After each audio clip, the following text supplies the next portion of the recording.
Countdown for blast off. X minus 5, 4, 3, 2, X minus 1, fire.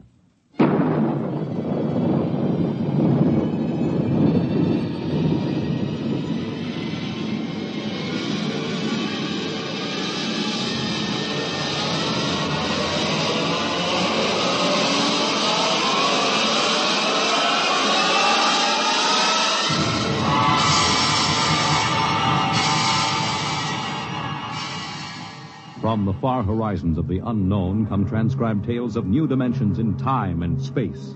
These are stories of the future, adventures in which you'll live in 1,000,000 could-be years on 1,000 maybe worlds. The National Broadcasting Company, in cooperation with Street and Smith, publishers of astounding science fiction, presents X minus 1.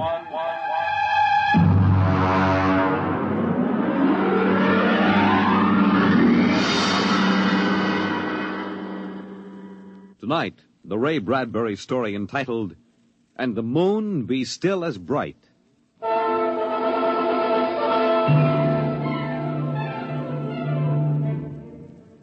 The first 3 expeditions for Mars left Earth in a mushroom of flame, arced through the atmosphere, and finally dwindled to tiny specks in the big eye of the Mount Pelimar telescope, and then were lost to sight forever. The prearranged landing signals flashed back to Earth, and then the radios went dead. One after the other, ships had disappeared and were never heard from again. But still the rockets came.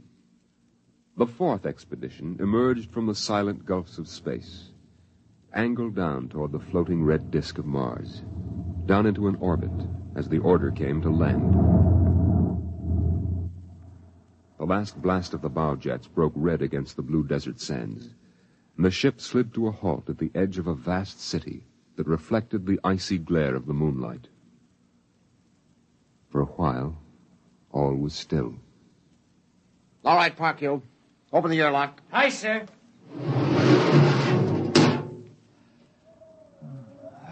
Fresh air. Hey, it's cold out here. Who cares? We got here. I thought I'd never hit solid ground again. Hey, how about a fire, Captain Wiley? It's freezing. Later. We have work to do. Oh, smell that air. Why, you could get drunk on it. Say, there's an idea. Why don't we break out a bottle and celebrate? Biggs, there will be no drinking done till we're secured. But we're landed, Captain. 3 other expeditions landed and disappeared within 24 hours. Now, we're not relaxing security till we find out what happened to them.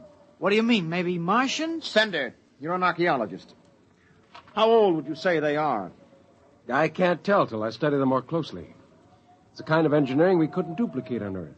Well, I'm not interested in the architecture now. I want to make sure there's nothing there that might be dangerous. Mr. Hathaway. Yes, sir? I want you and Spender to take a reconnaissance party into the city and find out what's there. We'll set up camp here. No man is to go more than 50 feet from this rocket. And there'll be no celebration till Hathaway and his party report back.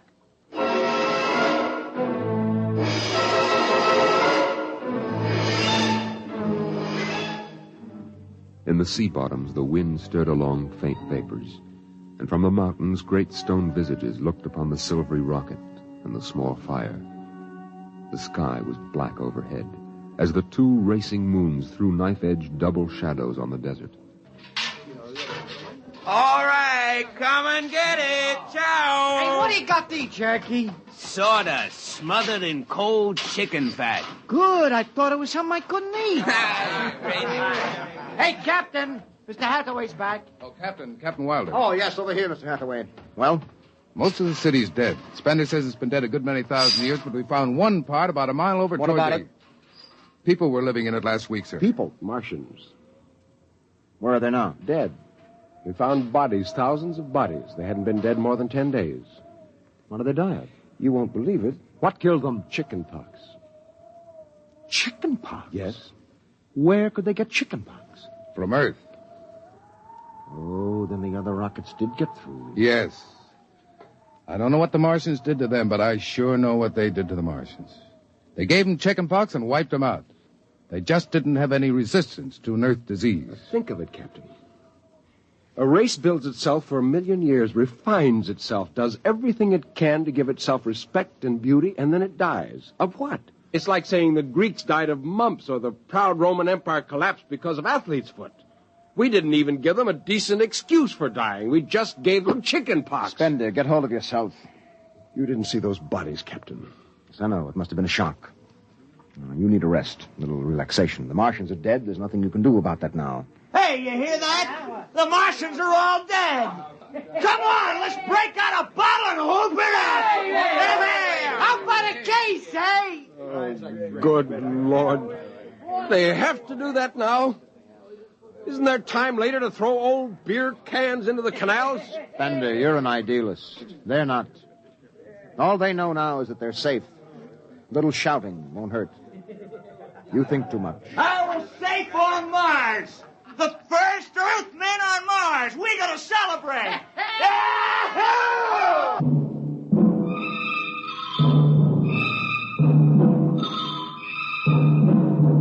20 bottles were opened and drunk. The voices got louder. The earth laughs and shouts echoing across the empty Martian sands. Spender listened to the wind over his ears, cool and whispering. He felt the land getting cooler. The stars drew closer, very near. The air smelled clean and new. He looked at the cool ice of the white Martian buildings over there on the empty sea lands. Oh, what a woman! Hey, what do we do with these empty bottles? Save them, stupid. There's a 2-cent deposit. Throw them away! Hey, wait. How about that building? 2 to 1 on a buck, I can heave one right through that window. You're on. All right, here goes. Bullseye! Hey, double or nothing on the next shot. Put that bottle down, Biggs.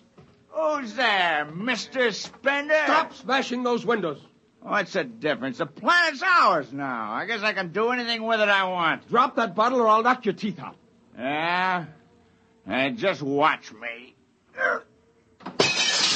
I warned you, Big. Hey, come on. What's going on here?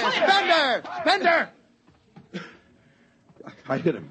He's crazy, Captain. He just walked up and slugged me. All right, Biggs. Spender, you come with me. Now, suppose you explain. What was the idea? The noise, the drunken brawl. Spender, the men are tired. This has been a long trip. And you have a different way of seeing things. Oh, I'm seeing things all right. I'm seeing how we'll ruin Mars. We'll rip it up and rip the skin off the way we've already ruined Earth. Is that why you hit Biggs? Yes. I couldn't stand the idea of them watching us make fools of ourselves. Them? The Martians. They're dead. They're all dead. But they know we're here.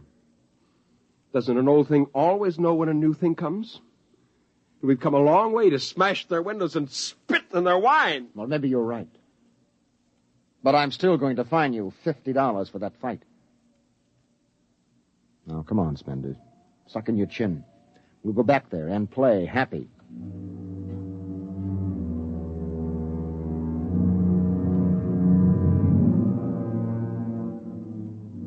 Now they moved out into the moonlight across the desert. They made their way into the dreaming, dead city. The light of the racing twin moons glinted on the barrel of a pistol, the long blade of a machete, the round, gurgling shape of a raised bottle.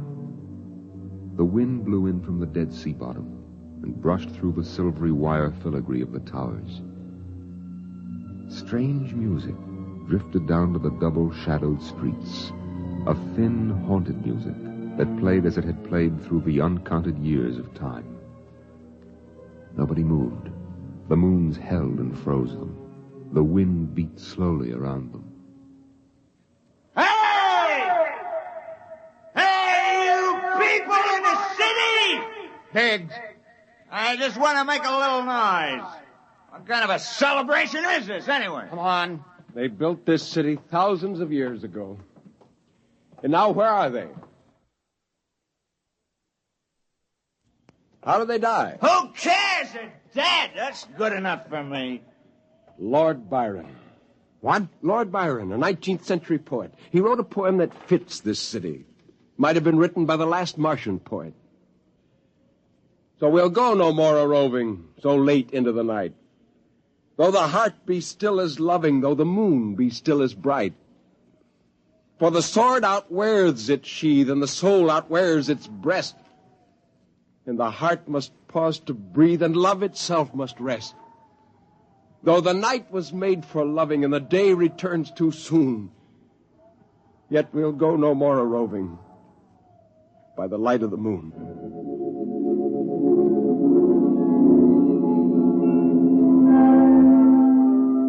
Without a word, the Earthmen stood in the center of the city. It was a clear night. There was not a sound except the music of the wind. At their feet lay a tiled court, worked into the shapes of ancient animals and images. They stood there, silvered by the double moons beneath the crystal towers of Mars. And then Biggs was sick, and the sour stench of liquor filled the cool air.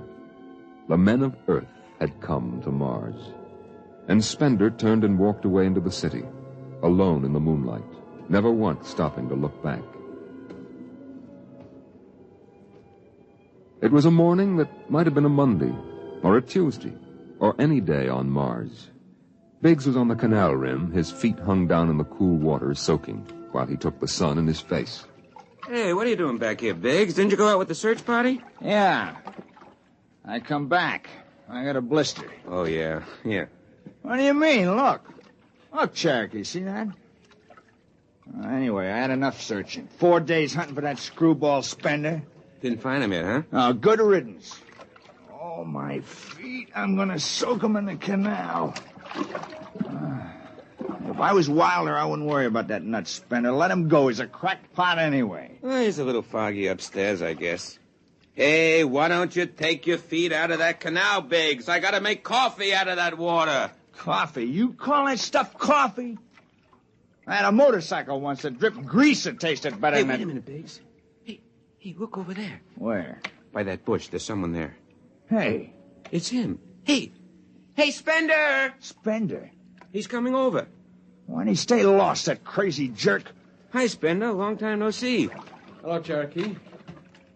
I've been exploring some ruins. Oh, you and them ruins. You're like a dog in a boneyard.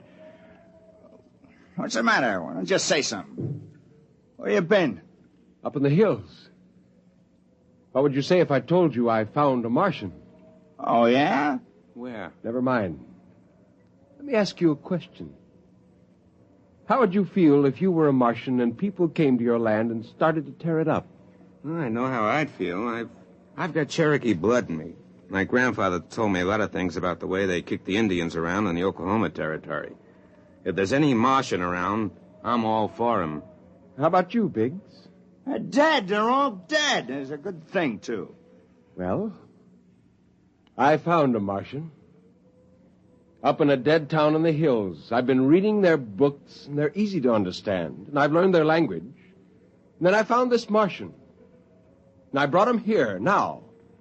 I don't see no Martian. I'm the last Martian. What did you say? Biggs, I'm going to kill you. Oh, cut it out. What kind of a lousy joke is that? And now, don't put that gun away. You're kidding, huh? Spender, you're... He's dead. You killed him. You can come with me, Cherokee. You're an Indian. You know how the Martians would feel. You can be with me in this. You killed him. You just killed him. He deserved it. You're crazy. Maybe I am. But you can come with me. Come with you for what? Go on, get out of here, you crazy murderer. Of all of them, I thought you'd understand. I thought you'd remember what happened to your own people. You get out of here, you crazy murdering... Don't reach for that gun. Spender.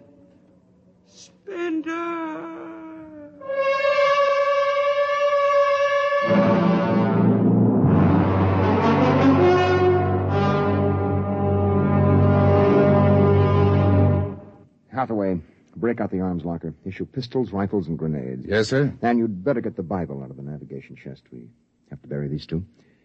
Parkhill, you start digging a grave, How about Spender? We'll have to go up in the hills and find him. Just let me at him with my bare hands, a crazy murdering louse. That's enough, Parkhill. The man is sick. He must be... Sick, my eye. That's enough.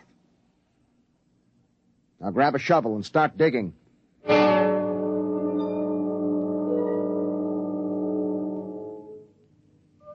Spender saw the thin dust rising in the valley, and he knew the pursuit was beginning.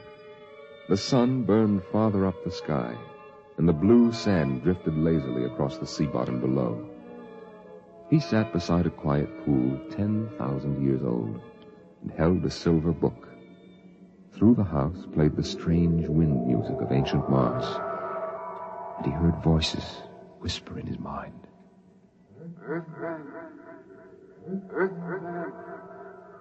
I hear you. I've always heard you, even down there on Earth. Run.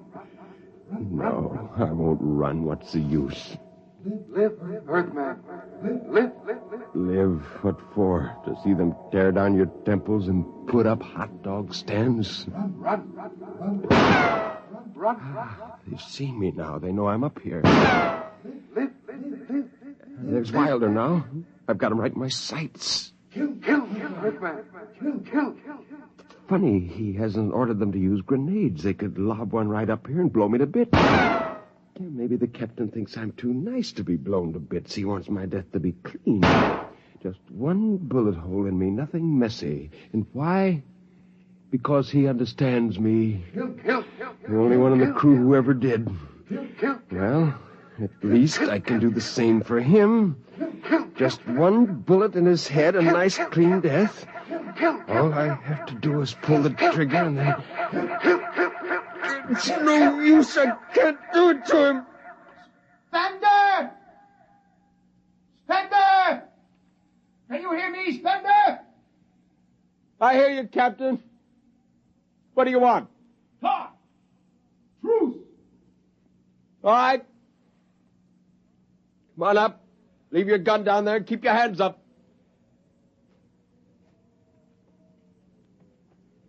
Oh. That's quite a climb. You mind if I sit down? How long do you think you can hold out? Until you're all dead. Oh, why didn't you kill all of us this morning when you had the chance? You could have. I know. I got sick. After I started killing people, I realized they were just fools and I shouldn't be killing them, but it was too late. So I came up here where I could get angry again. Why did you do it? When I was a kid, my folks took me to visit Mexico City. I'll always remember the way my father acted, loud and big. And my mother didn't like the people because she thought they didn't wash enough. I can see my mother and my father coming to Mars and acting the same way. Anything that's strange is no good to us. We aren't fit to take over this planet. But to kill 2 men. How would you feel if a Martian spit on the White House floor? You know, you haven't acted very civilized yourself. I'll kill you all off, Wilder. That'll delay the next rocket 5 years, and then I'll kill them, too. And if I'm lucky, I'll live to be 60. And I'll meet every expedition that lands on Mars. Oh, I'll be very friendly. I'll explain our rocket blew up one day. And then I'll kill them off. I'll save Mars for half a century. And by then, maybe the Earth people will give up. And yet you're outnumbered. We already have you surrounded. In an hour, you will be dead. I found an underground passage that'll take me back in the hills, Wilder. I'll go back there. And then I'll pick you off one by one. We'll see. Well, it's a nice town you've got here, Spender. It's beautiful. I'd like to live here. You can. Join me. You're not like them. Why go back to them, Captain? I'll show you what a good life these people had. No, there's too much earth blood in me. I may even agree with you about all this, but that does not change what I must do. You won't stay? No. This is your last chance, Spender. Look, you're sick. Now come along with me quietly. No. One last thing.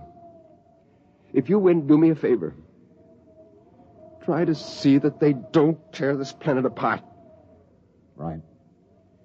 And if it helps, just think of me as a very crazy fellow who went berserk one summer day.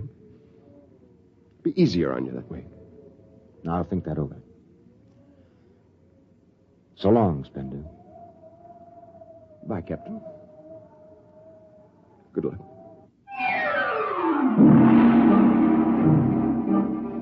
The men spread out again. walking and then running on the hot hillside places where there would be sudden cool grottos that smelled of moss, and sudden open blasting places that smelled of sun or stone.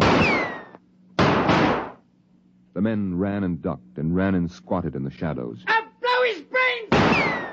Captain Wilder hugged the rock warmed by the sun. He gasped, for the air was thin and not meant for running.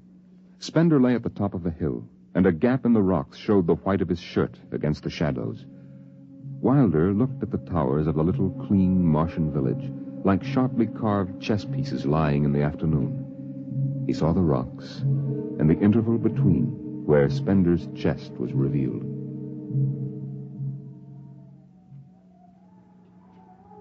Go on, Spender. Get out.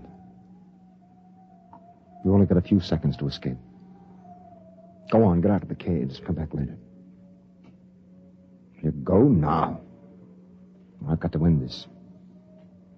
I've got to think that I'm right and pull this trigger. Go now. Get out. I'll get him! A slug in the head, I'll blow his bloody brains! No, Parkhill! Put down that gun. I'll do this myself. Spender. Why didn't you get out? Why? Why? Why?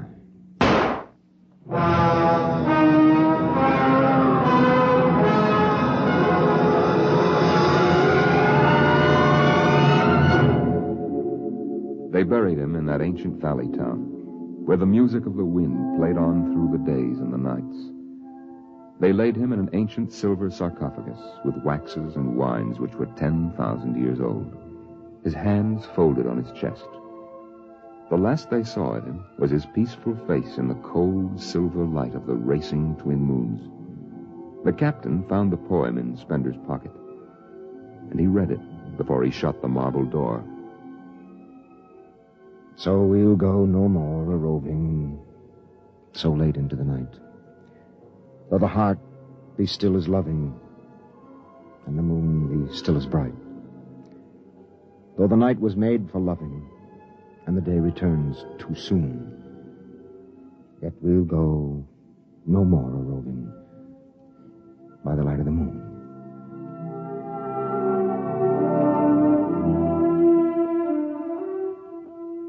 The next afternoon, Parkhill did some target practice in one of the dead cities, shooting out the crystal windows and blowing the tops off the fragile towers. Captain Wilder caught Parkhill and nearly knocked his teeth out.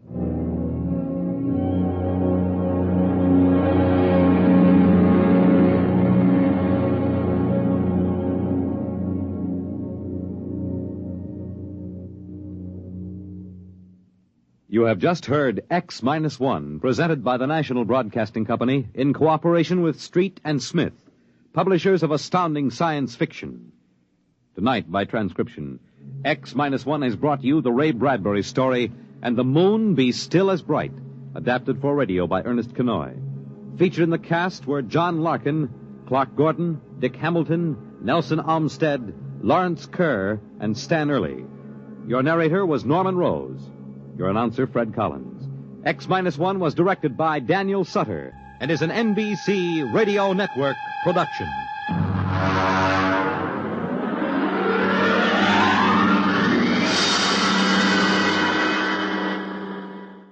X minus 1